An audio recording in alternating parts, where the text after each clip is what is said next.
सध्या विद्या चव्हाण आपल्याशी जोडल्या गेलेल्या आहेत, पवार गटाच्या नेत्या आहेत.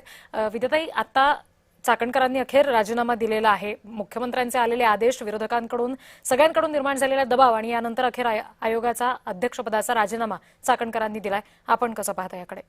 नाही, हा राजीनामा फक्त मला वाटतं मुख्यमंत्र्यांच्या आदेशानंतरच त्यांनी दिलेला आहे. कारण गेले 2-3 दिवस हे प्रकरण एवढं चाललेलं आहे, एवढे त्यांचे व्हिडिओज येत आहेत, इतकं भयंकर सगळं प्रकरण आहे. अशा भयंकर माणसाला आपण गुरु मानणं म्हणजे त्याच्या चेहऱ्यावरनं किंवा त्याच्या बॉडी लँग्वेजवरनं कुठेही त्याच्यामध्ये तो गुरु असल्याचं हे होत नाही. आणि असं असताना त्याची पाद्यपूजा करणं आणि सगळ्यात शॉकिंग म्हणजे मला तर अनेक महिलांनी फोन करून सांगितलं की आम्ही जेव्हा महिला आयोगाकडे जायचो तेव्हा त्या ही केस घ्यायच्या, पण आम्हाला सल्ला द्यायच्या की तुम्ही या बाबांकडे जा, ते तुम्हाला मार्गदर्शन करतील. म्हणजे महिला आयोगासारख्या अध्यक्ष पदावर बसलेल्या महिलेने म्हणजे खरं तर हे पद इतकं महत्वाचं आहे, पण ते राजकारणाव्यतिरिक्त ज्या महिला खऱ्या अर्थानं समाजकारण करतात, ज्यांना त्यातलं काही नॉलेज आहे, ज्ञान आहे किंवा ज्यांचा लॉचा अभ्यास झालेला आहे, कायदेशीर अभ्यास झालेला आहे,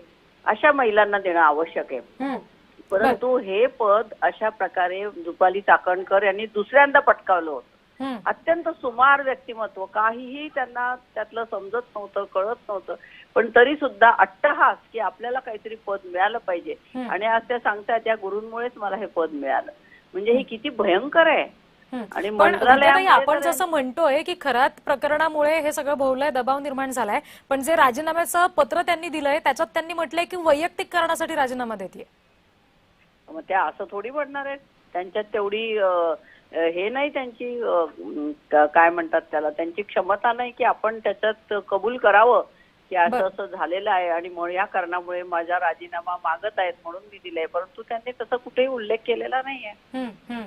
त्यामुळे त्या किती निर्डावलेल्या आहेत. त्यांना कुठेही त्याच्यात पश्चाताप नाहीये किंवा कुठेही त्यांना असं वाटत नाही की आपल्याकडनं मोठी चूक झालेली आहे. पण त्यांनी आता 5 वर्ष जवळजवळ ह्या पदाचा गैरवापर करून घेतला आणि कुठल्याही महिलेला त्याचा फायदा झालेला. जी निश्चित. विद्याताई, धन्यवाद. आपण जय महाराष्ट्राशी बोललात यासाठी.